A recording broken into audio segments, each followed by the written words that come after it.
Hi, thanks for your email again about kind of how I wound up where I'm at and kind of maybe what that might hold in the future for you in terms of if you were to pursue a career in teaching.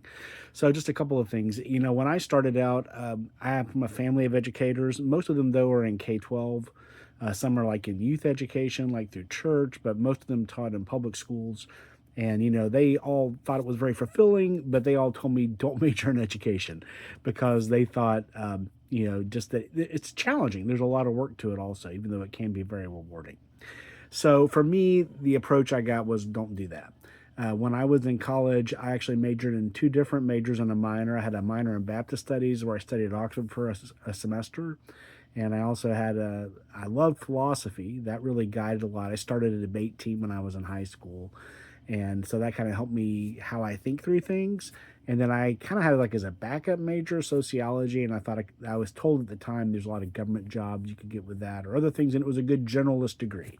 And when I was studying abroad right before I graduated, 3 weeks before I'm about to graduate, I realized, hey, I can't get a job at a philosophy factory down the street. So I had to really think through what I was going to do. And I decided to stay in school and keep going. And so I went into comm. I was on a speech team and I was really active in that and speech and debate in college. But I didn't have a communications degree. They wound up giving me a graduate assistant positionship anyway, and I had to take just 3 or 4 courses in comm to kind of make up for that too. So that was a little unusual being in graduate school, be taking undergraduate courses also.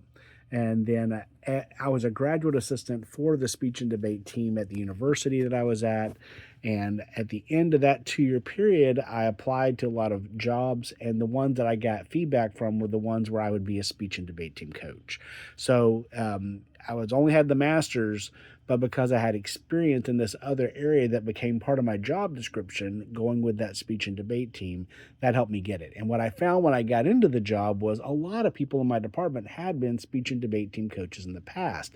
They kind of came in on that job, and then after a while, they were able to transition into some other positions because you can't be around midnight van rides forever and things like that too. And so I was a speech and debate team coach for about 30 years. So that's a little bit of my path and where I'm at. I did do quite a bit of work on an EDD in at Cumberland's, and I got to within just a few courses left, and I kind of got stuck. Had some family illnesses, not mine, but others, and other things, and life just happened.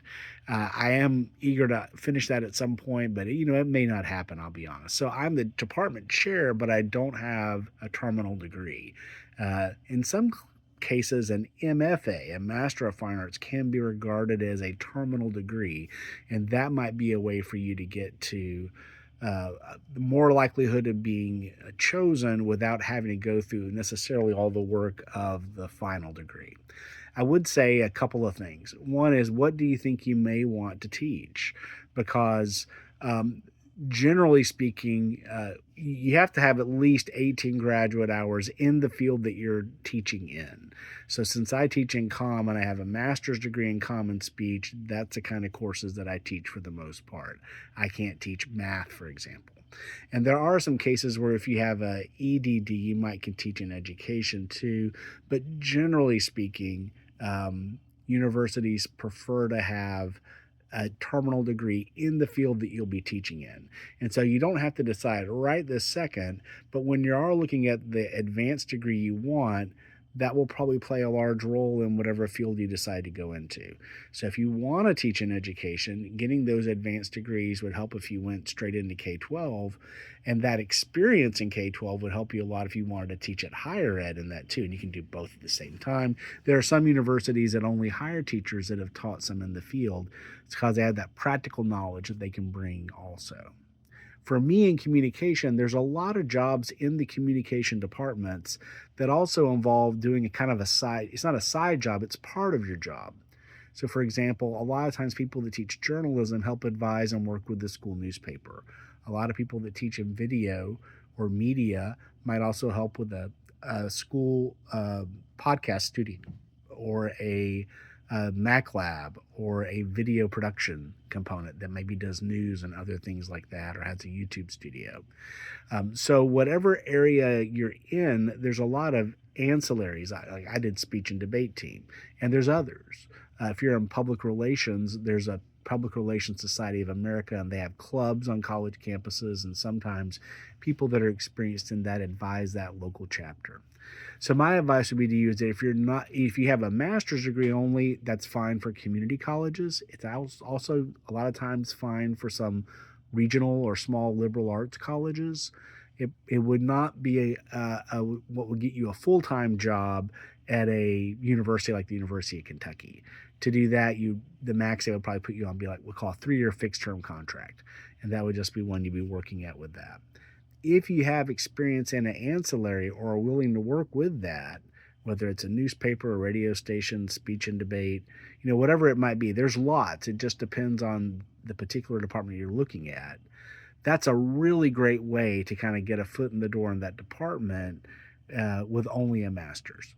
Because usually when people have PhDs or terminals, they don't necessarily want to do that other activity as much.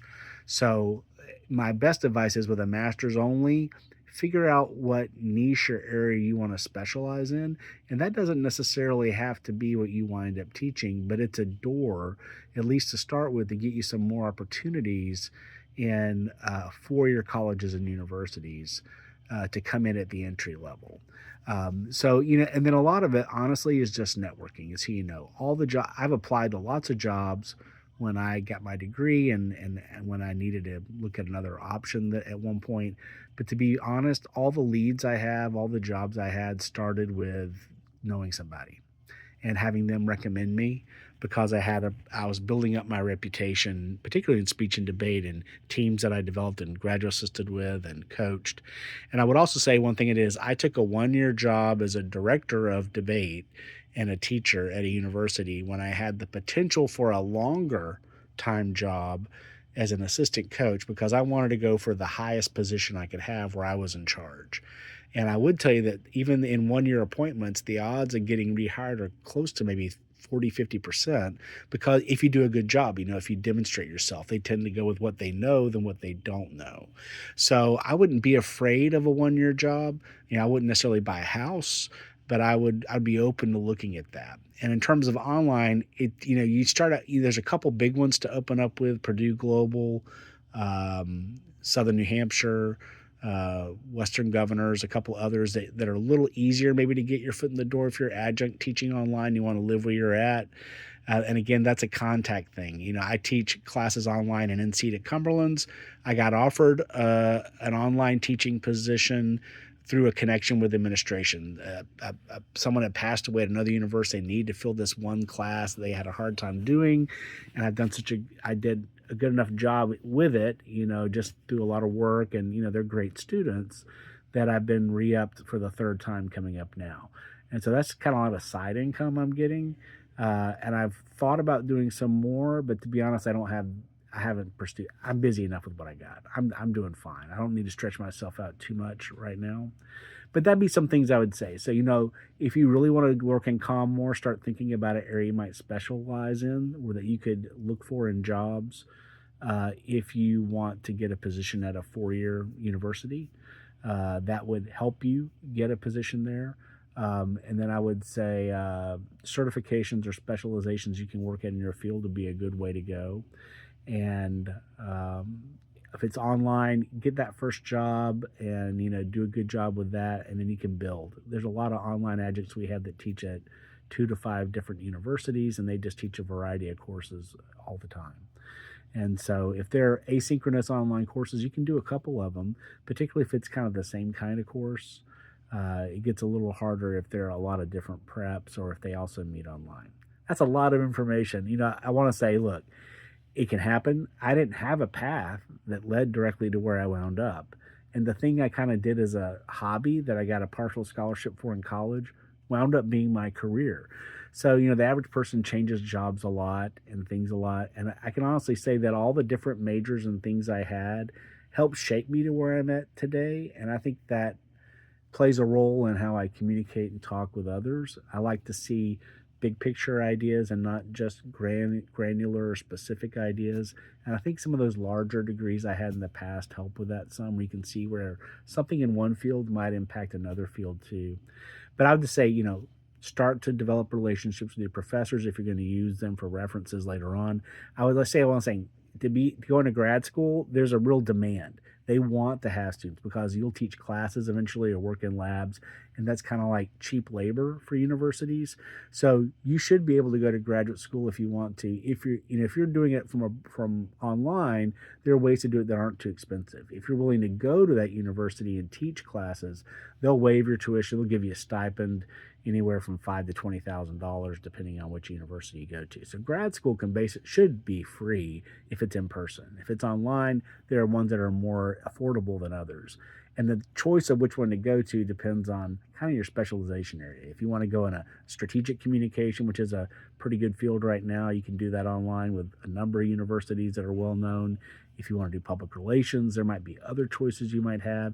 If you just want to do generalist speech or general communication, that could be a different one. I can give you some advice on that, but you can find it on your own too. A lot of these programs specialize in certain areas, and that will become the faculty you develop relationships with that you'll depend on for references later on. And then from there, it's just kind of building connections and looking for the opportunities. They do tend to come. It can be a long road, and there's opportunity. If you're willing to live in a maybe not the biggest city, or if you're willing, because like the rural areas tend to have a harder time filling those positions. To start out with, your stepping stone is looking for a full-time position in an area that might be in your specialty, or in an area that you're willing to help out with a side thing that the communication department wants to do. Long answer. Hope that helps out a little bit. This doesn't have to be the only conversation. I'm glad to talk more or give what little advice I may have at times with that. I would say really the best thing that'll help you out is getting some jobs and working at it and building that up. Even when I just was finishing my grad degree, I found a one course I could teach over the summer for 4 weeks at a community college, an hour and a half away, but I took it because I wanted to get some experience under my belt. And I also created 2 classes of independent study in my grad program where I basically was a graduate assistant for 2 other classes in areas I thought I might be interested in teaching in the future. And I made my own portfolios of like syllabi and exercises and things that I could use if I wound up teaching that later. And that wound up becoming courses I taught a lot. And so I kind of had a lot of legwork done there to help me out when I started. All right, I've talked enough. Hey, I hope that helps. I'm glad you're in the class. Thank you for the note.